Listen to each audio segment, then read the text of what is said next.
వరంగల్ జిల్లాకు సంబంధించిన వార్తలు చూద్దాం. ఇక సామాజిక న్యాయం సమాన అవకాశాల లక్ష్యం అంటూ పొంగులేటి శ్రీనివాసరెడ్డి ఇన్ఛార్జ్ మంత్రిగా ఉన్న పొంగులేటి నిన్న కిలా వరంగల్లో జాతీయ జెండాను ఎగరేసిండు. ఇక ఇది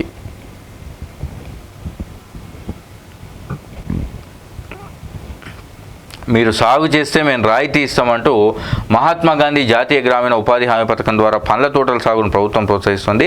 పెట్టుబడి వ్యయం ఎక్కువ కావడంతో చిన్నకారు రైతులు పండ్ల తోటల సాగుపై ఆసక్తి ఉన్నప్పటికీ ముందుకు రావడం లేదు.